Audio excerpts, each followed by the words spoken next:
hi, hello, welcome or welcome back to my channel. My name is Jess and this is a grouchy Nigel. And welcome to another installment of Book CommuniTEA, where I try to keep you abreast of the goings on in the bookish community. I cannot believe how fast this month is flying by. I feel personally offended. Also, I see it in the comments that people have told me about Lindsay Ellis's video. It's like an hour and 40 minutes long, so I have started it, but I haven't finished it, but I will finish it and will comment on the video. And then also there's another larger creator, I guess, kind of booktuber that people are wanting me to cover that I didn't even know who existed. So I see your comments, I'm gonna get to it, but I'm just one person, so there's so much going on that I can't do it all at the speed I would like. But know that I've seen these things and I'm going to get to them soon, but we'll go ahead and get into this video. I'm feeling kind of off today, so I'm gonna try to cover as much as I can, but it may not be as much as I wanted to get done. And I hope the lighting's okay because I'm using my ring light. It's really like cloudy outside, so that's all I have. So let's get it popping. So if you watched the live stream that I did with Ashley at Bookish Realm and Mara from Books Like Woke on Saturday, then you already know this information, but I'm just gonna do a shortened version in case you didn't watch the live stream and you don't wanna watch the replay if you're not on Bookstagram. So there was drama last week with a indie author named J.M. Buckler on Instagram. And I guess that people were DMing her and kind of saying that they were disappointed that she wasn't talking about the issues, like the current issues, especially in the bookish community, re Emily Duncan, Jay Kristoff, and so she hadn't said anything before. She's also a bookstagrammer, so she just posts books. She was a rep for companies, so that's all she did, and just never commented on those issues. And I'm assuming doesn't comment on other social issues. And so instead of just staying quiet like she had been before, she decided to make a lot of stories in her Taylor Swift cardigan, and she has it on her Instagram under Truths, where she said that it's not her response. What? I'm trying to record. She said it's not her responsibility to speak out on issues. She doesn't have to. She doesn't owe that to anyone. She knows her truth. She doesn't want to speak on issues when she doesn't have the information, and that Twitter is not a valuable resource, which it depends on what you're talking about, and if she doesn't get it from the source. And so, I mean, it was way longer than that. There were so many stories, and then she just started becoming way more active in her stories. She made a reel talking about stop bullying readers, like you should be able to read what you want without fear of persecution.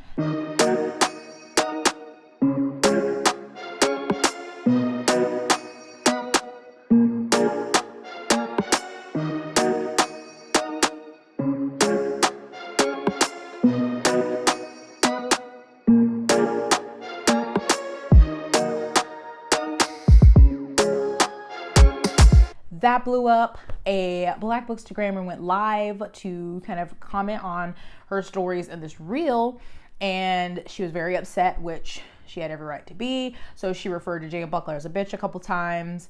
She said she was like, "Oh, I just want to fight her," all in jokes. Then J.M. Buckler apparently, what she did, I saw a screenshot, DM'd her and said that she was going to the police and going to contact her legal team for slander and the threats. It was damaging her brand. I doubt that she did that. So then she just kept going on in her stories about her truth, and people shouldn't be, Nigel, what are you crying about? So people shouldn't be bullied to speak up, and that she was sharing her truths. She said that, so in sharing more of her truth, she was starting this morning show, which she abandoned after one day, where she read a section of Dr. Martin Luther King Jr.'s I Have a Dream speech, the part where he references, "I have a dream that my children won't be seen for the color of their skin, but for the content of their character." And she was like, so for this thought, MLK would be canceled today because of what he said, because he doesn't want us to see color, and I don't see color, but everyone wants us to see color. There's so much mess. I don't want to go into it all here. Some of it's still on her Instagram, but I don't know. All of the stories aren't. Anyway, we talked about it in the live stream. So she was losing followers. People are talking about her. She's a hot topic on Bookstagram. Obviously, we talked about her. So then literally during our live, Ashley went on Instagram and saw that her post saying that she is leaving Instagram because she is not Karl Marx and she never will be, and she's not the victim, and neither is the mob, and don't trust everything. Yada, yada, yada. Says she's going to some different platform where she could share her views without fear of bullying. Just the TLDR version. There's a lot more there, but in a quick summation, a small author that many people did not know existed made herself the center of attention for being a trifling ass bitch and said she got canceled, but she literally did it to herself. So she's exiting Instagram. So we are all the better for it now, aren't we? So I think we're getting close to time for the Women's Prize in Fiction to be decided. And there is a book called Detransition Baby written by Tori Peters. This came out this January. And on Goodreads, the short blurb is a whip-smart debut about 3 women, transgender and cisgender, whose lives collide after an unexpected pregnancy forces them to confront their deepest desires around gender, motherhood, and sex. And I've heard really great things about this book. So it's been nominated for the Women's Prize for Fiction. And a group of salty, hating ass bitches wrote a letter to the Women's Prize Committee about this book because the author is a trans woman. The letter says, open letter to the Women's Prize. To the directors and trustees, we write to you as concerned readers and authors. Originally, the Women's Prize was established to recognize the contribution of female writers who were overlooked by other major literary awards. The founder launched it in response to the all-male shortlist for the 1991 Booker Prize. Over the years, the Women's Prize has been criticized as sexist because it is for women. This derives from a misunderstanding of women's history. We still need our own cultural resources. Women are oppressed on the basis of sex. We are a political and biological class, and we are living in a time of unprecedented backlash against the gains made by women's rights campaigners of the first wave. Just ask J.K. Rowling or any of the lower profile canceled female authors whose voices have been silenced by gender identity extremists. And it's time. The Women's Prize has championed many great books by women. This year, however, you have long listed Detransition Baby by transgender writer Tori Peters. Making male writers eligible for the sole major women's literary prize does not break through centuries of patriarchal conditioning. Neither does it honor, celebrate, and champion fiction written by women. On the contrary, it communicates powerfully that women authors are unworthy of our own prize and that it is fine to allow male people to appropriate our honors. It is now orthodox, if counterfactual and pseudoscientific, that people can change sex by changing their appearance. If a man could become a woman simply by wearing lipstick and fantasizing about occupying our bodies, what would that make women? There are several major UK literary prizes open to both sexes. We object to being asked to accept that Detransition Baby belongs in the category of fiction by women. The moment you decide that a male author was eligible, the awards ceased to be the Women's Prize and simply became the Fiction Prize. We invite those responsible to play this through to its logical conclusion. If male authors can become eligible for the prize by changing their appearance, where will it end? This year, there's one male author on the long list. A few years down the line, might half of the long-listed authors be male? Would it still be the Women's Prize if all the long-listed authors were males who identify with feminine gender stereotypes? Where would that leave women? Are we really so well represented in the literary sphere and so valued by society that we no longer have a legitimate need for one prize exclusively for our sex? What are the implications for women whose historic underrepresentation in literature is exacerbated by class and race hierarchies? Women are now being shunted back towards the condition of marginalization, which led the founder to establish a single-sex prize to begin with. Is that really progress? Had a female author submitted a culturally regressive, sadomasochistic, misogynistic, surrounded wife narrative to the Women's Prize, it would rightly have been ignored by the judges, and yet you've chosen to include a work of sissy fused with hatred of women. You may consider that our decision was sound because inclusivity trumps all other values, even to the extent of including a trans-identifying male in a resource which was, until now, dedicated to the female sex. You may believe that the law demands this of you, in which case you have been misled. You could readily argue that excluding male authors is necessary to achieve the legitimate aim which the founders started out with, to encourage women to transcend the constraints of biology and culture by writing fiction which enriches readers' inner lives and the culture at large. As readers and writers, we are disappointed that you have succumbed to pressure to redefine woman as gender stereotype. In embracing gender identity ideology, you have alienated those who see how that belief system is inimical to feminism, to women's rights, and to our best interests. Women's fiction has historically been a wellspring of rebellion at its best. It has provoked women to inquire into society and self, to overcome what is petty in us and to strive for greatness. We believe that women's fiction must continue to carry this light into an uncertain future. We would warmly welcome the Women's Prize, renewing its commitment to celebrating the best in women's fiction, women holding its ordinary meaning. Women deserve our own literary prizes, the readers and writers who sign this letter, some of whom are obliged to use pseudonyms because of the threat of harassment by trans extremists and or cancellation by the book industry, wish that you agreed. Signed. And so there are many names, and when I first read this, I didn't see the part about pseudonyms, so I was so confused because I was like, wait, isn't that person dead? Because some people use names like Emily Dickinson. And like, I mean, there's a lot of names and I don't know any of them, but I noticed Emily Dickinson, Daphne du Maurier, and I was like, what? These people aren't alive. I will definitely link the full letter down below because it was really long, and parts of it were getting into parts about the story, and I myself want to read it, so I didn't want to read those parts and didn't want to spoil it for anyone. But so I guess I had that wrong, not nominated. I forgot there's like long listed, then short listed, then they have the winner. So Detransition Baby has been long listed for the Women's Prize. So the Women's Prize are standing by their choice to have Torrey Peters nominated.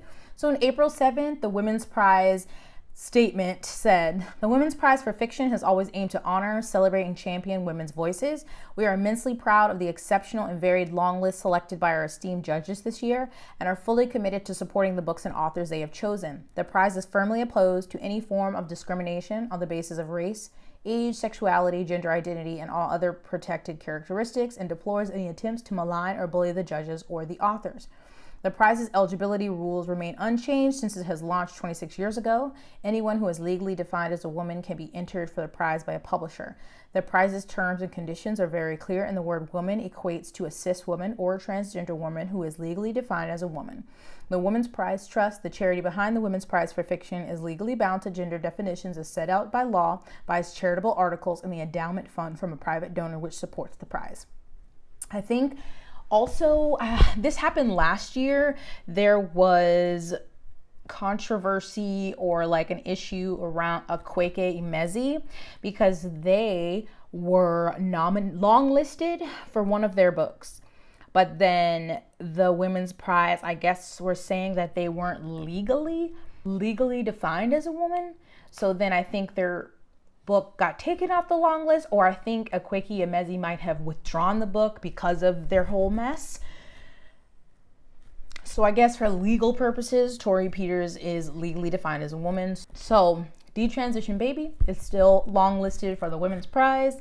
I'm sure those hating ass bitches and men and whoever's are mad, but oh well, suck it. So we're gonna move on to publishing because when is publishing not involved in one of these videos? Honestly, it's a shocker when I don't bring them up. And our big house publisher of the day is Simon & Schuster.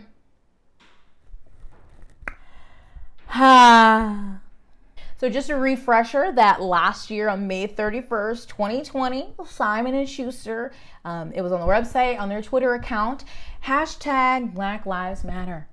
Black Lives Matter, Black Stories Matter. We stand against racism and violence. We stand with Black authors, illustrators, readers, colleagues, educators, librarians, creators, now and always. That's what they said, right? Now we knew it was a lie, but let me just tell you why. So the bookish community has been in an uproar over the last few days because it was announced that one of the cops who were involved in the murder of Breonna Taylor got a book deal because I don't know what the fuck he got to say, but he got a book deal. So people originally thought it was being published by Simon & Schuster, and so they were very upset. A lot of people were tagging Simon & Schuster. I think there was a petition started and everything. But then it was discovered that it's not actually being published by Simon & Schuster. It's being published by a small independent press called Post Hill Press. Post Hill Press is just like a small Christian conservative press that are publishing the book. However, Simon & Schuster are distributing it. Okay. I don't have time to get into it, but a lot of the big publishing houses and independent publishing houses are still connected through like distribution. So Post Hill Press is one of those that Simon & Schuster distribute their books. And so then Simon & Schuster came out with this tweet Poor social media person, whoever's running it for Simon & Schuster. And it said, like much of the American public, earlier today, Simon & Schuster learned of plans by distribution client Post Hill Press to publish a book by Jonathan Mattingly. We have subsequently decided not to be involved in the distribution of this book. I love that they said, like much of the American public earlier today. Like, oh my God, what? We didn't know. Oh no.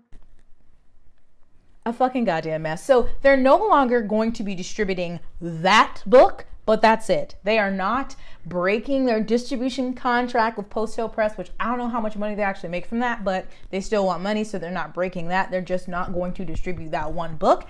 And don't pat them on the back, okay, for nothing, because they also are publishing Mike Pence's autobiography.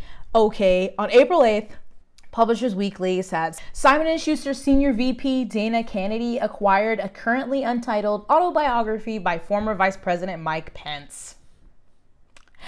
The book, Simon & Schuster said, will tell the story of Pence's faith and public service, covering his trajectory from Columbus, Indiana to his time as the second highest ranking official in the Trump administration. So they said his public service to what? Didn't he have like the highest number of like HIV AIDS cases in his county because of his lack of public service? So they bought the title in a 2-book world rights agreement. It's scheduled for 2023. Apparently they're paying $4 million for his raggedy ass autobiographies. So Simon & Schuster is repeatedly trash. I mean, as is all the publishing houses, the big ones. Just like earlier this year, they got a pat on the back for dropping Senator Josh Hawley's The Tyranny of Big Tech, but it was picked up by a smaller publisher who I think is still being distributed by Simon & Schuster. So again, they're fucking trifling. It's nothing new, but just so don't think you saw that tweet and were like, oh, bravo, bravo. No. They don't get no kudos from me. They don't get a goddamn cracker from me because it's pathetic. Like, why even waste your breath? Why even waste your breath if you don't give a goddamn about us anyway? Why even waste a tweet saying we stand with Black lives, etc., etc., because you don't. So just stand in that. I really need these people to stand in their truth and stop lying to people because it's offensive and I'm sick of it. Wait, one more thing. So someone tweeted and someone mentioned it to me. They are a book reviewer and they're on Twitter and they were talking about Saga Press. So of course I Googled Saga Press to see who that's under. And would you guess? It's Simon & Schuster. The thread goes as follows. Saga Press has been so deeply unkind to me over the years, and I think it's time I speak out about it. It started years ago when I asked for a review copy of Trail of Lightning. I explained that I was an Indigenous reviewer and I wanted to promote Indigenous authors. They replied back that I should ask them closer to time for release. I did, and they sent me a pre-order link and said I could support the book that way. I didn't even bother asking for Storm of Locusts. Last year, we had the huge Black Sun fiasco where a whole bunch of Indigenous reviewers were told we could have ARCs, which are advanced reader copies, and then Saga Press went radio silent. I did get a copy less than a month before release date, and we all believe that was because of some unfavorable reviews, and they knew we would support an Indigenous author. I decided I was finished with Saga Press at that point. But then Stephen Graham Jones' new book is being published by them, and I thought, it won't happen again, right? I'm an established Indigenous reviewer. Multiple big publishers reach out to me all the time, so I emailed them. Nothing back. Okay, that's fine. But then other reviewers started messaging me saying they had given my name and email to Saga because they had been asked about other reviewers who would be interested. One was even told, oh yeah, we reached out to her, but they hadn't. Then there was a tweet that said any Indigenous reviewer who wanted a copy could get one, and it only took 3 emails, some DMs, a snarky-ish reply, and absolute humiliation on my part to get one. Only for me to see that they are willing to track down a random white YouTuber to get them a copy. Wow, just wow.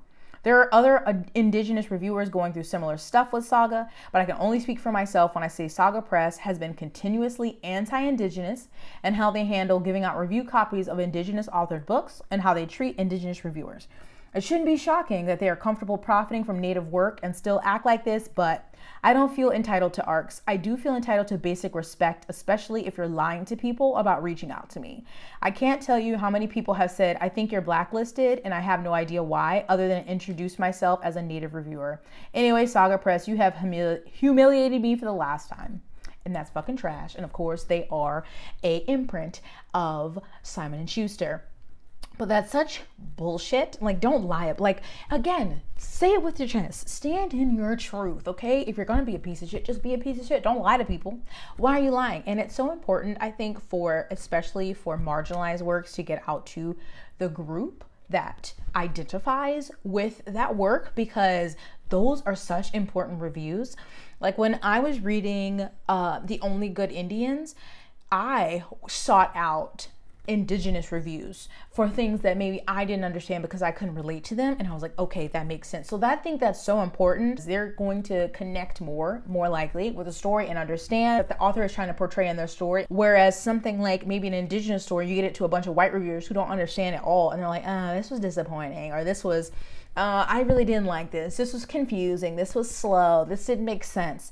Then people are like, oh, okay, well, I don't really want to read that. Do you know, like, not to say that doesn't always happen, but it's so important to get books by Black authors about Black people to Black readers, to Indigenous books to Indigenous readers, so on and so forth, for numerous reasons. So Saga Press is raggedy, Simon & Schuster is raggedy, and, you know, the world keeps spinning, though. Hi, yes, I know that some people are probably going to comment this, but I know how capitalism works. I know that's why they want to get books out to big white reviewers, because more people to buy the book. I'm just saying that it's still not right. I know how capitalism works, and I hate it, and I can be mad about it. So there's an indie author, Tallie Rose, who tweeted, "Just had a publisher tell me that because I'm bisexual, I'm not part of the LGBT community and not qualified to write about it, so that's something. 100% it's because my main character is slutty, and whoever read it took offense on behalf of gay people for no damn reason." Well, they're definitely aware since they liked my tweet tagging them. Here's their response, threatening to sue me. I'll post the original email as well, so it's just facts and not slander. So I will read the original email first. It says, "Tallie, thank you for your manuscript submission and your patience. At this time, we won't be offering a publishing contract for As Played by Gods. I do encourage you to sit down and talk with people who are part of the LGBTQ community and found out how they actually prefer to be represented in books, since you yourself are not a part of that community. The writing alone is clear that you're writing about a community that you aren't a part of, and that's a dangerous territory to be in, because the LGBTQ plus community will not appreciate being misrepresented. I encourage you to develop the story more and take the time to do more research on your characters so they can be represented correctly. Best of luck." And then their response to, I'm assuming, Tallie's tweets were, "Tallie Rose, I would like to reach out and let you know that this business is my life and blood. We take every single manuscript submission seriously, and we read through every email we get with respect and thoughtfulness. I can assure you we aren't against anything in your book, and the main character being slutty was quite fun to read. A wonderful break from the norm. People who know my company, myself, and our ethos know that we support the LGBTQ plus community. And for you to make false statements of slander on your Twitter account without merit after your manuscript is denied shows unprofessionalism and pettiness.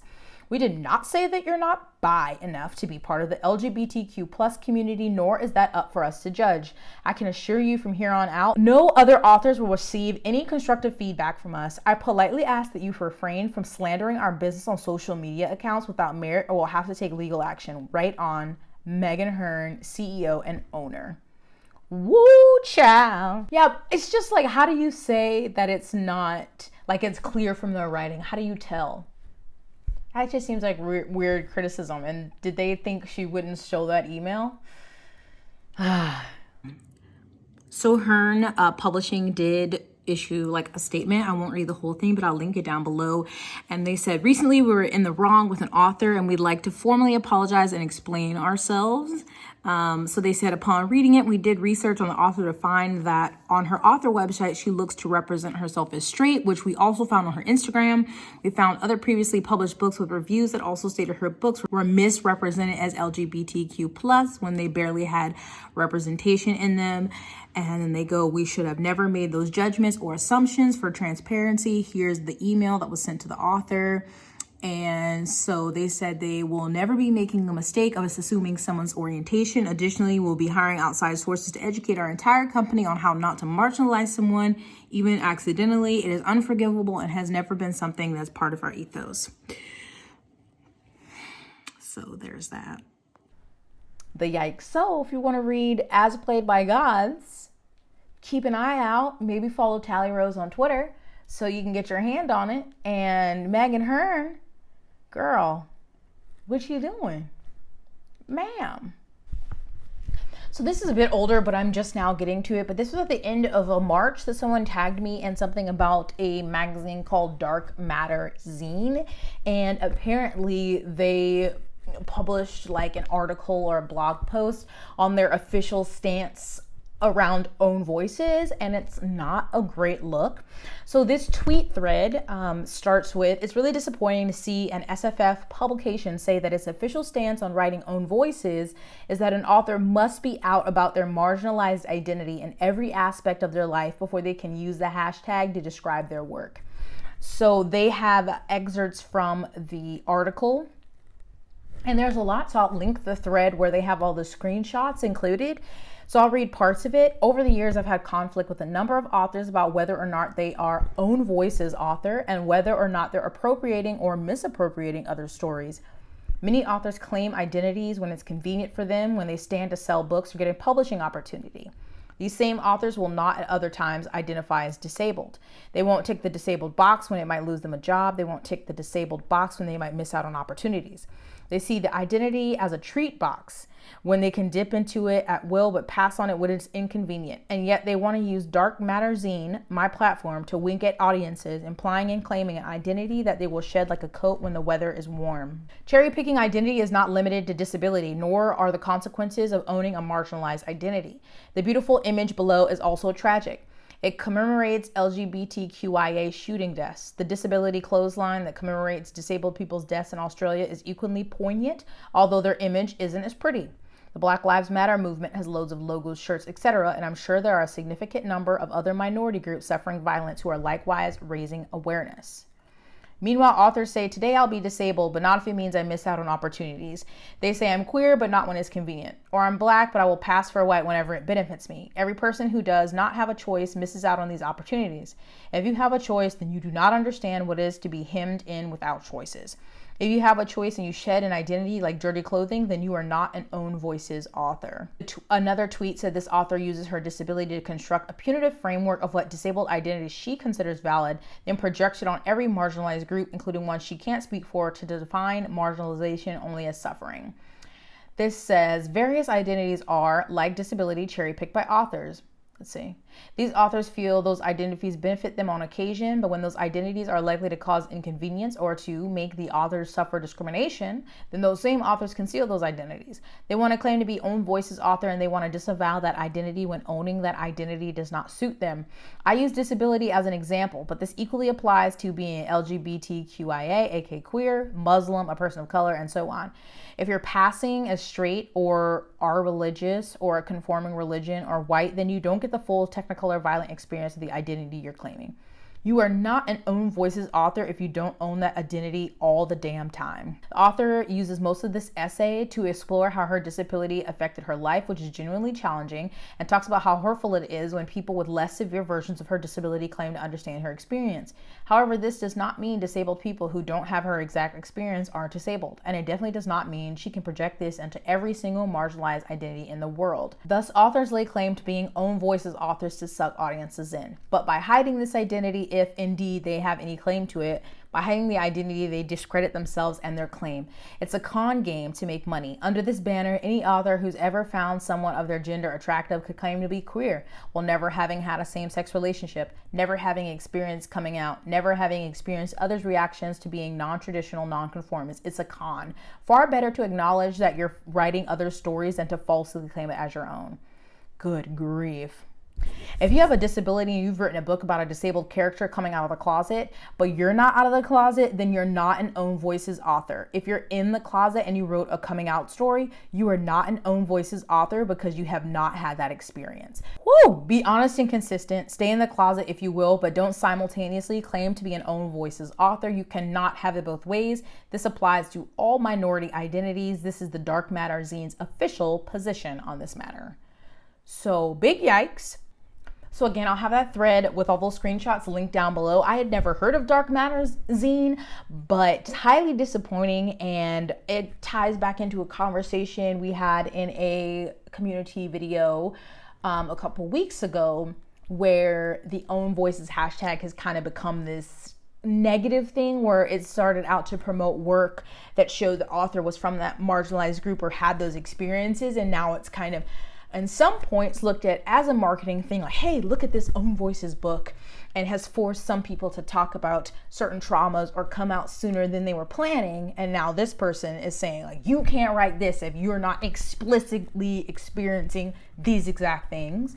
And that is a fucking joke. Like, who the fuck do you think you are?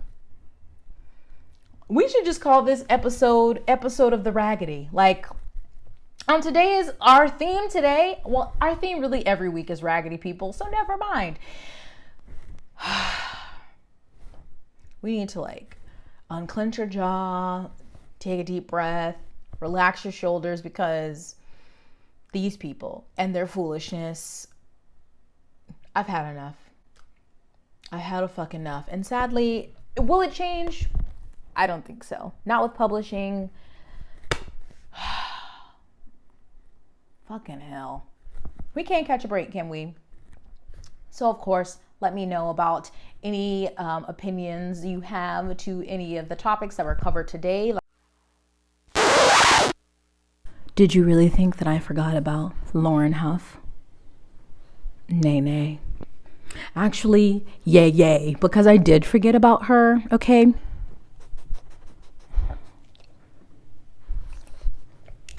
Ow! Because this happened last Tuesday and so much mess has happened since then. So she slipped my mind. When I was filming yesterday, I didn't even record this. And I probably would have forgotten about it had she just sat there and ate her food. That's the theme, people. Shut up. But Lauren didn't. So who is Lauren, you ask? If you have not been on Twitter, then you may not know. Lauren Hough is an author and essayist. Her book of essays, Leaving Isn't the Hardest Thing, came out last Tuesday. She was in the Air Force, and she's been a barista, a bouncer, a bartender, and for a time, a cable guy. I guess she had a viral essay called I Was a Cable Guy, I Saw the Worst of America. Anyway, her book came out last Tuesday. And like an unhealthy person, she says it's herself, she went to Goodreads. Her tweet says, I went over to Goodreads because I'm an unhealthy person who checks these things, but all I saw was this review by, and they tagged the person, and now I'm crying again. Thank you, Andrea. Truly, goddamn. Long review, 5 stars.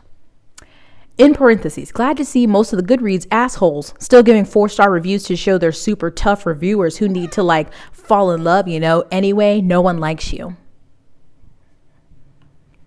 Followed up by a screenshot of people commenting. I'm not sure what review they... We know your feelings about Lauren. I'll ask you for your opinion in a minute. Screenshots of 2 people from Goodreads. One person said, I just finished this too. 4.5 rounding up, working on review. The second person said, yes, such a good book. I also gave it 4.5, but rounded down. And Lauren said, grow up. Then the next tweet said, my book buddy's cool as shit though. Thank you, Faith, for a 5-star review. And then she said, all the writers scared to even like that tweet. I see you. I know, I don't like her either. I see you. I will hate...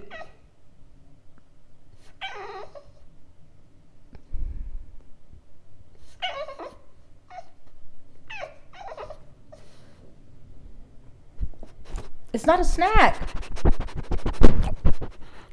Okay. All the writers scared to even like that tweet. I see you. I will hate them out loud for you. I know they're scary as shit. Fucking nerds on a power trip. You forgot to assign homework, motherfuckers. Yeah. Nerds on a power trip. Merch coming soon. So that started it. And I started seeing people talking about on Twitter, like, why is this author getting upset about 4.5 star reviews? Then I saw this. And then I guess Charlotte Clymer, who I've seen on Twitter, I don't follow, tweeted and said, my dear friend Lauren Hough published her first book today, and my God, it's brilliant. If you haven't yet bought a copy, I can't recommend it enough. Honest, hilarious, and yes, a dash of heartwarming. Also, the audio is narrated by Cate Blanchett. There's so many tweets, I might not get them all, but you'll get the gist of the story. Then later, I don't know if it was the same day or the next day, Lauren said, I said dumb shit on here, not unusual for me, but it was the night before my book came out, so I was probably worse than usual. I was thinking aloud about how arbitrary all this shit is. how a few self-important assholes can really hurt someone, so they proved it. How is a 4-star review hurting you, Lauren? How? The book bloggers found this and are taking it very seriously because, as everyone knows, every stoned ass 3 a.m. tweet is extremely serious and must be taken seriously. As Mina Reed so lovingly said in her case study of this situation, which I'll link that video down below, said, well, you need some better weed. Amen. What kind of weed is making you go on Goodreads and get mad at a 4.5-star review, Lauren? What's up? Your weed man is whack. You need to do better. So, of course, everyone on Twitter was talking about this. Lauren probably made some more tweets. Who knows? And then I forgot about it, honestly, because I was dealing with the JM Buckwheat drama on Facebook. Nope. And I forgot about Miss Lauren because there was other drama to attend to. And what did she do? She brought it back up herself because she came back onto Twitter last night acting a goddamn fool. So I do not agree with this, but a lot of people from her shitty behavior were angered, and so they went to Goodreads and rated her book 1 stars. I don't think that's fair. I did not do that, but I can't control what other people do, but a lot of people did that. So Lauren also had tweets, and I don't know what day this was, but she showed how her Goodreads review had tanked to a 2.92 because there were a ton of 1-star reviews. One of her tweets says, I love how proud y'all are of this relationship that basically equates to shut up and take it. Don't make eye contact and we won't hurt you because we love books. So then I came back on to Twitter last night and I saw somebody saying, why is this Lauren girl on my timeline again? I was like, oh Lord, what this heifer done now? So then I saw this tweet. Why is an author with 66,000 followers harassing reviewers with smaller followings on Twitter and quote tweeting so all her followers will harass them? And I was like, oh God, is it Lauren? It is. It was. And so I went to Lauren's Twitter. She blocked me. Viewer, she blocked me. I'm like, have I made it now? I'm blocked by a blue check. I mean, I never knew of her existence before today, but she blocked me. So, I mean, all of y'all are amazing though. So y'all sent me any screenshots I didn't have. So it's like, girl, I don't know if you did this. I'm not going to be that flattered and think she knows about my channel, but because she was blocking everybody and their mama and their cousin that maybe even looked at liking her tweets or liking tweets about her. But it's funny to think that she did block me because she didn't want to end up on this channel. But like, honey, screenshots are forever. Nigel. So one of the quote tweets she did was of Mary. How fucking dare you? Mary had a screenshot of the Charlotte Clymer tweet and it said, Lauren Hough is friends with Charlotte Clymer because of course she is. And apparently Charlotte Clymer is hella problematic. Google that. But Lauren Hough quote tweeted this and said, you're goddamn right I am. So then a lot of her followers started attacking Mary, so Mary had to put her Twitter on private. So all of these tweets that I have, they're not in order because she was just spewing and retweeting and acting a fool yesterday. So I'm just going to read you various tweets that I have. So I just have these tweets to show you just how outrageous she was acting. I also have one from somebody who was like coming to her defense, which is fine, kind of strange. So they said, let me get this straight. Lauren Hough wrote a candid memoir about her emotional struggles, mental health issues, PTSD, and anger. And then everyone was shocked and bitter and lashed out when she did something impulsive and confusing on Twitter. I am no therapist. I'm not a psychotherapist. I'm not a psychologist. I don't even have a bachelor's in psychology, okay? I took 3 classes. I also don't suffer from PTSD. But are you using that as the reason why someone goes and acts a fool on Twitter or goes to Goodreads to look at reviews? Really? That's strange, Sarah. That's strange. Have some understanding and empathy maybe, and read the book before you rate anything on Goodreads, or the system doesn't work. And also the response reeks of sexism to me. We expect female authors to be 100% thankful and accommodating and perfect at every moment, and it sucks. Now, normally I would say, you know what? Facts. You know, it's internalized misogyny. But in this case, no. It's fucking Lauren. She did this to herself by going on Goodreads and then getting mad at 4 and 4.5 star reviews. 1, shouldn't have been on Goodreads in the beginning. 2, why, if you are on Goodreads, are you tweeting about it and tweeting about reviews that were great reviews of your book? So no fucking sexism here, bitch. She brought it on herself. Also, I agree that you shouldn't rate books that you don't read on Goodreads, but that's just my personal thing. It's a website, whatever. People are going to do what they want to do, okay? Returning to the barrage of Lauren Hough tweets. One she retweeted said, Goodreads is where frustrated/failed novelists go to feel powerful and personally attack authors. They review you, not your book. It's the worst. It's also usually women. Depressing. Lauren Hough said, they have to live with being insignificant. Respond all you want, honey. Don't fucking trash my goddamn life because I dented your fragile ego. Whose ego is fragile here, Lauren? You couldn't take a half-star, less than 5-star review, sweetie. Whose ego is dented and fragile? I think it's yours. So someone tweeted, the consequences of someone's behavior should stay on Twitter. An incredibly naive old person take. A, not how social media works, and definitely not if you tweet. B, why should authors be exempt from consequences when no one else in society is? Play stupid games, ... Lauren quote tweeted this with, okay, honey, have a stupid prize. No, you have a stupid prize, Lauren, for starting this shit in the first place. You stupid. Take a seat. And then she had a little thread, Miss Lauren.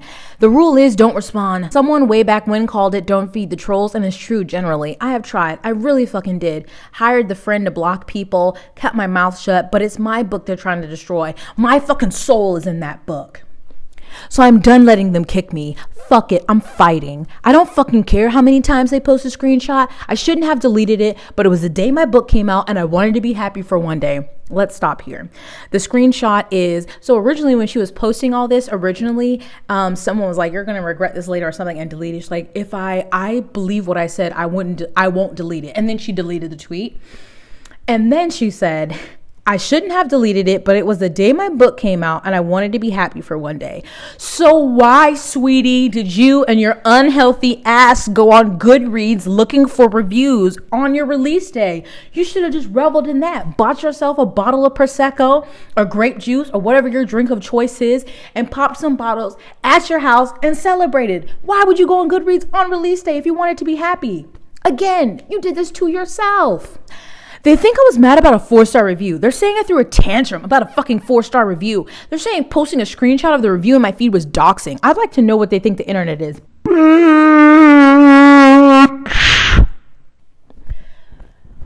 We don't think you posted this. This isn't us like looking deep. You said, she literally said, glad to see most of the Goodreads assholes still giving 4-star reviews to show they're super tough reviewers who need to like fall in love, no one likes you. Who tweeted that, Lauren? Who tweeted that, sweetie? And then she said they, and this is the funniest part, think I blame being stoned. What I did was think out loud about how arbitrary all of this shit is. The rating is 4.5, a 4, or a 5. Who gives a shit? And how fucked is it that they can destroy someone's book before he even gets a chance to breathe? Once again, sweetie, you brought up being stoned. You're like, it was a random tweet at 3 a.m. and I was stoned. Why would you take that serious? So yeah, you brought it up. So you were kind of blaming it on being stoned. The ratings arbitrary? Sure. Star ratings or whatever. Some people don't even use them. Some people use a 10-point system. And saying how fucked is it that they can destroy someone's book before it even gets a chance to breathe. And again, while I do not agree with people going and just giving a bunch of 1-star books, no matter how raggedy the person is, again, you brought this on yourself. Whoever knew you existed or about your book were just going to read your book. You and your raggedy ass had to get on Nora Roberts' internet and act a goddamn fool. So you brought it on yourself. And if they're arbitrary, if they don't fucking matter, why are you concerned? Why are you on Goodreads looking at star ratings if they don't matter, Lauren? Make it make sense. It doesn't make sense. She doesn't make goddamn sense. Then I don't know if she was smoking or drinking or what, because it just went all the way left.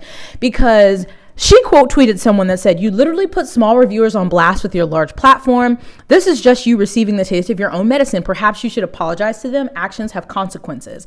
And Lauren quote tweeted that and said, in quotes, you shouldn't have worn that skirt. Ma'am, huh? What? Literally equating consequences of her actions of tweeting dumb shit to women who wear a skirt and then get raped as if that's their fault. Where does that come from? Another one, I couldn't see the original tweet. She said, you should have been nicer and he wouldn't have hurt you. Someone said, trigger warning, rape? Are you comparing Twitter drama about book reviews to being raped and victim blamed? And Lauren quote tweeted and said, trigger warning, yep. Then someone else said, trigger warning, rape, sexual assault. Are you, privileged white woman, really comparing rape to a book review? And Lauren quote tweeted that and said, the trigger warnings in these tweets are extra special, considering, yes, that is what is happening here. But life doesn't give you warnings. You'll know that later on.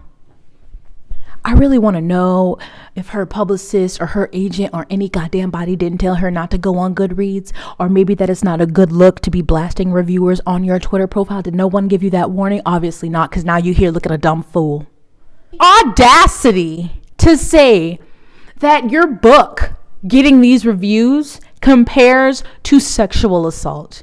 Are you fucking kidding me? This is some goddamn kind of special.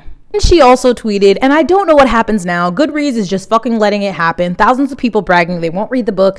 TikTok videos of the hilarity that is murdering my one goddamn dream. Insta posts about me being problematic.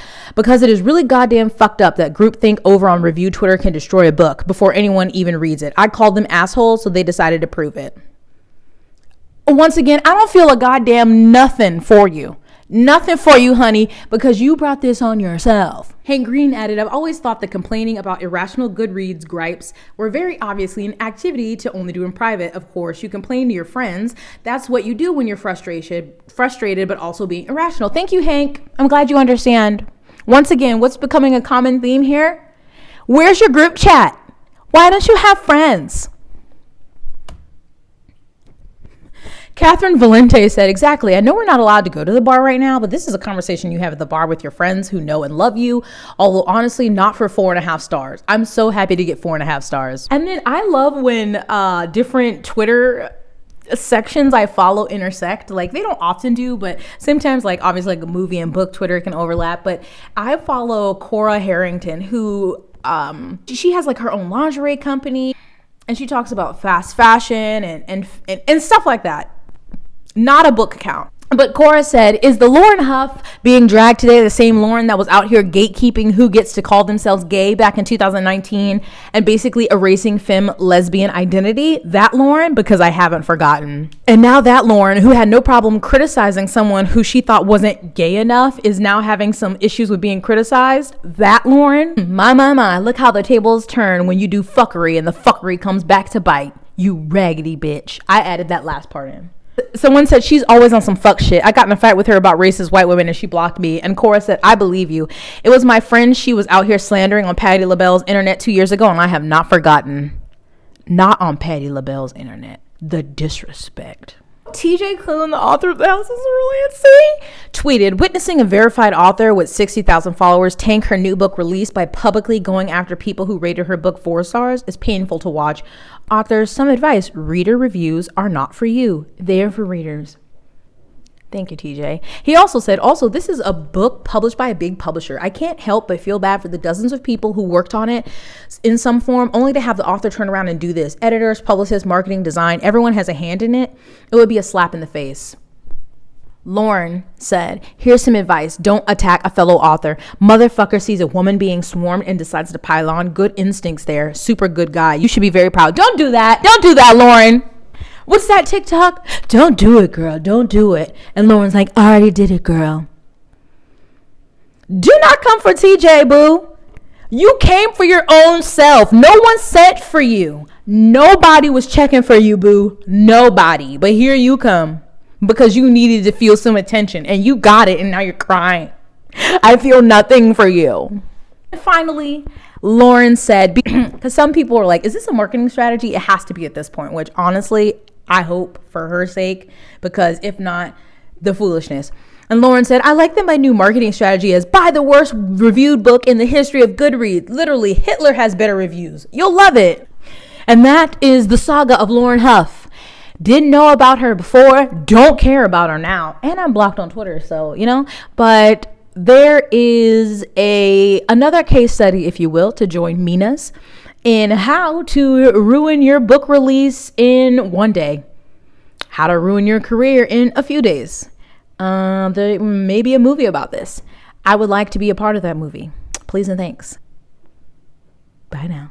Like I said, in the beginning of the video. I am working on some of those bigger things. They are coming. Just please be patient with me. So thank you so much for watching. Give this a thumbs up. Please subscribe. Check out my description box, which of course will have the links that I mentioned, information on things going on around in the world, ways you can help learn more about them. Links to my social media, ways to support my channel if you would like. And I'm in the process of learning more about Patreon and thinking of creating one. I asked this on Instagram, so I'd also ask here, if I did make a Patreon and you wanted to support me that way, what kind of content would you like on Patreon? I would love to get your feedback. But that is all from me today, so take care of yourselves. Please continue wearing your mask, washing your hands, wearing your chapstick and sunscreen, drinking your water, and we just, every day we gotta try to be a little less trifling personally, so then collectively we can all be less trifling, but everyone's not gonna do their part. So anywho, that's all for me today. Thanks for watching. I'll see you in my next one. Bye. I'm sorry, today's after show has been canceled because Nigel decided he doesn't love me and he ran downstairs. I don't know how to feel about this. I'm gonna have to bring this up in therapy this week.